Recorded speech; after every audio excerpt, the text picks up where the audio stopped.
যুদ্ধবিরতির পর ভারত পাকিস্তানের মধ্যে 12 মে সোমবার প্রথম সেনা বৈঠক হয়েছে।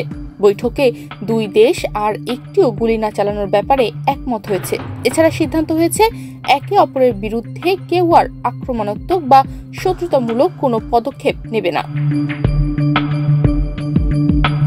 সোমবার সন্ধ্যা 5টায় ভারত পাকিস্তানের ডিরেক্টর অব মিলিটারি অপারেশন অর্থাৎ ডিজিএমওদের বৈঠকটি অনুষ্ঠিত হয়েছে। তবে বৈঠকটি দুপুর 12টায় হওয়ার কথা ছিল। নির্ধারিত সময় বৈঠক না হয় সংশয় তৈরি হয়েছিল, তবে শেষমেশ সন্ধ্যায় বৈঠকটি হয়। এ বিষয়ে দিল্লির প্রতিরক্ষা মন্ত্রণালয়ের সূত্রে জানা গেছে, সীমান্ত এবং সীমান্তবর্তী এলাকা থেকে সেনা কমানোর বিষয় নিয়েও ভারতের ডিজিএমও রাজীব ঘাই এবং পাকিস্তানের ডিজিএমও কাশিফ আব্দুলের মধ্যে কথা হয়েছে।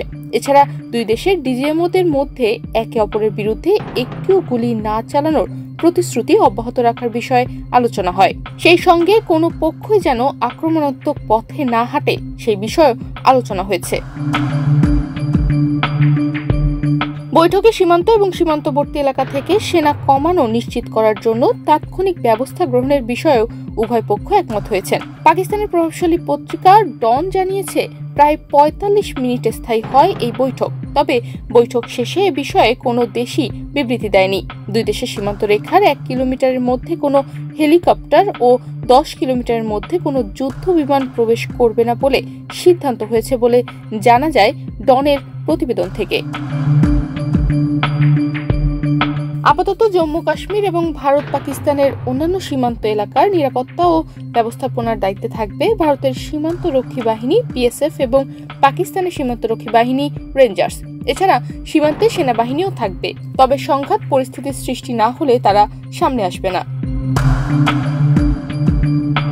এদিকে পাকিস্তানের বন্দর নগরী করাচিতে হামলা চালিয়েছে ভারত। সোশ্যাল মিডিয়া প্ল্যাটফর্ম এক্সে করা এক রিটুইটে এমন একটি ভিডিও ছড়িয়েছিলেন ভারতীয় সংবাদ মাধ্যম দ্য হিন্দুর ফরেন এডিটর বা বিদেশি বিষয়ক সম্পাদক স্ট্যানলি জনি।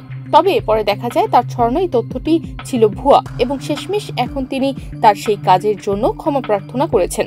12 মে রাতে পাকিস্তান সংবাদ মাধ্যম দ্য নিউজ ইন্টারন্যাশনাল থেকে জানা গেছে, ভারতের দ্য হিন্দু পত্রিকার বিদেশ বিষয়ক সম্পাদক স্ট্যানলি জনি পাকিস্তান ও ভারতের সংঘাত নিয়ে ভুল তথ্য শেয়ার করায় সোশ্যাল মিডিয়ায় প্রকাশ্যে ক্ষমা প্রার্থনা করেছেন।